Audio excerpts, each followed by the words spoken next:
Chandrababu Davos పర్యటన పెట్టుబడుల వ్యవహారం మీద మీ అభిప్రాయం ఏంటి?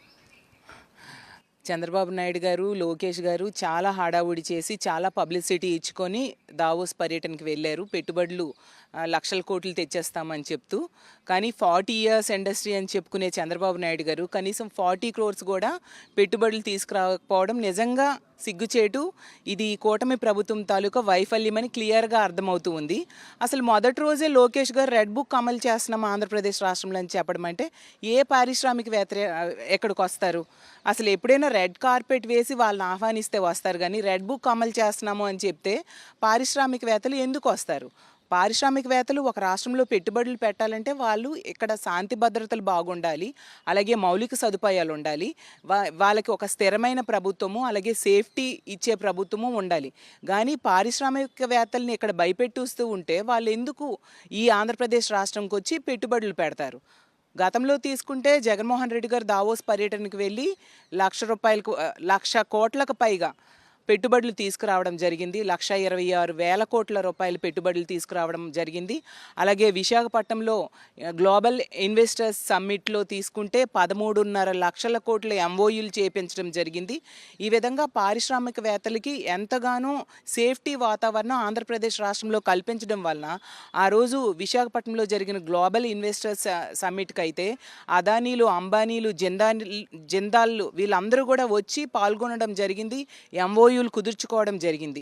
ఈరోజు తీసుకుంటే ఎంత సిగ్గుచేటంటే మన చుట్టుపక్కల ఉన్న రాష్ట్రాలన్నీ కూడా చక్కగా పెట్టుబడులు తీసుకొచ్చే దావోస్ పర్యటనకు వెళ్ళి, కానీ మన రాష్ట్రం మాత్రం ఒక్క రూపాయి కూడా పెట్టుబడి తీసుకురాలేదు అంటే ఎంత ఘోరమైన పరిస్థితులు ఇక్కడ ఉన్నాయో అర్థం చేసుకోవచ్చు.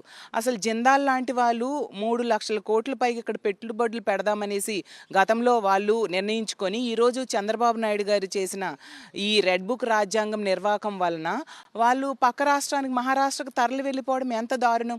ఈ రాష్ట్రంలో భావితరాల భవిష్యత్తు ఏమవుతుంది అని ప్రతి ఒక్కరూ భయపడే పరిస్థితిని ఈరోజు కల్పించారు. ఎంత ఘోరంగా అంటే ఈ రాష్ట్రంలో మహిళలకు రక్షణ లేదు, పారిశ్రామికవేత్తలకు వాళ్ళ పరిశ్రమలు స్థాపించాలంటే ఒక సేఫ్టీ లేదు, అలాగే ఒక ఐఏఎస్ ఆఫీసర్స్కి సేఫ్టీ లేదు, ఐపీఎస్ ఆఫీసర్స్కి ఒక సేఫ్టీ లేదు. ఎంతసేపు కూడా ఎలా రెడ్ బుక్ రాజ్యాంగం అమలు చేద్దాము, ఎలా కక్ష సాధింపు చర్యలు చేద్దాము అని మాత్రమే ఈ కూటమి ప్రభుత్వం ఆలోచిస్తూ ఉండడం వలన ఈరోజు ఇంత దారుణంగా పారిశ్రామికవేత్తలు పెట్టుబడులు పెట్టాలంటే భయపడే పరిస్థితిని ఆంధ్రప్రదేశ్ రాష్ట్రంలో ఈ కూటమి ప్రభుత్వం అమల్లోకి వచ్చాక ఈ నాయకులు చేస్తున్న నిర్వాహకం అంత ఘోరంగా ఉంది. నిజంగా ఇది చాలా సిగ్గుచేటు. అసలు వీళ్ళు ఎన్నికల టైంలో చెప్పారు 20 లక్షల పైగా ఉద్యోగాలు తీసుకొస్తామని చెప్పి, అంటే సంవత్సరానికి 4 లక్షలు ఉద్యోగాలు తీసుకురావాలి. ఉన్న ఇండస్ట్రీస్ని పారిపోయేట్టుగా చేస్తూ ఉన్నారు.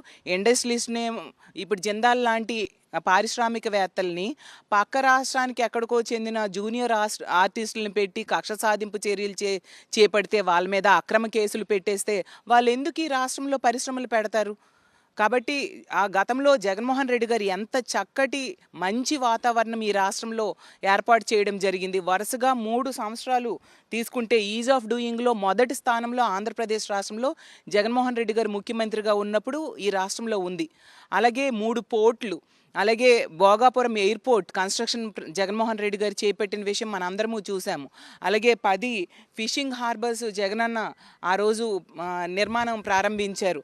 ఎంతగా యువతకి ఉద్యోగ అవకాశాలు కల్పించడానికి అన్ని రకాలుగా ఎన్నో ప్రయత్నాలు చేయడం జరిగింది. ఈరోజు ఉన్న ఇండస్ట్రీస్నే పారిపోయేట్టుగా ఈ కూటమి ప్రభుత్వం చేస్తూ ఉండడం చాలా దురదృష్టం. ఎప్పటికైనా ఈ రెడ్ బుక్ రాజ్యాంగం అమలు చేయడం అనే దాన్ని ఈ కూటమి ప్రభుత్వం మానుకోవాలి. ఇక ముందు ఈ రాష్ట్రంలో ప్రశాంతమైన వాతావరణం ఉంటే మాత్రమే పారిశ్రామికవేత్తలు తాము పెట్టుబడులు పెట్టుకోవడానికి, ఎంఓయూలు చేయడానికి ముందుకొస్తారు. ఈ రాష్ట్ర ప్రజల భవిష్యత్తుని దృష్టిలో ఉంచుకొనైనా ఈ కక్ష సాధింపు రాజకీయాలు పక్కన పెట్టి ప్రశాంతమైన వాతావరణం ఈ రాష్ట్రంలో నెలకొనేట్టుగా చేయాలి. పారిశ్రామికవేత్తలకు రెడ్ కార్పెట్ వేయాలని కోరుకుంటూ ఉన్నాను. చంద్రబాబు నాయుడు గారు, లోకేష్ గారు ఎంతో హడావుడి చేసి దావోస్ పర్యటనకు వెళ్తే ఎన్నో కోట్లు పెట్టుబడులు తీసుకొచ్చేస్తారు అని చెప్పి ఈ రాష్ట్రంలో ఉన్న యువత ప్రజలు ఎంతో ఆశగా ఎదురు చూశారు. ఈరోజు తీసుకుంటే ఒక్క రూపాయి కూడా పెట్టుబడులు తీసుకురాకపోవడం వలన నిజంగా తీవ్రమైన నిరాశ చెందారు ఈ రాష్ట్రంలో ప్రజలు. ఖచ్చితంగా చంద్రబాబు నాయుడు గారు, లోకేష్ గారు రాష్ట్ర ప్రజలకి క్షమాపణ చెప్పాల్సిందిగా నేను డిమాండ్ చేస్తూ ఉన్నాను.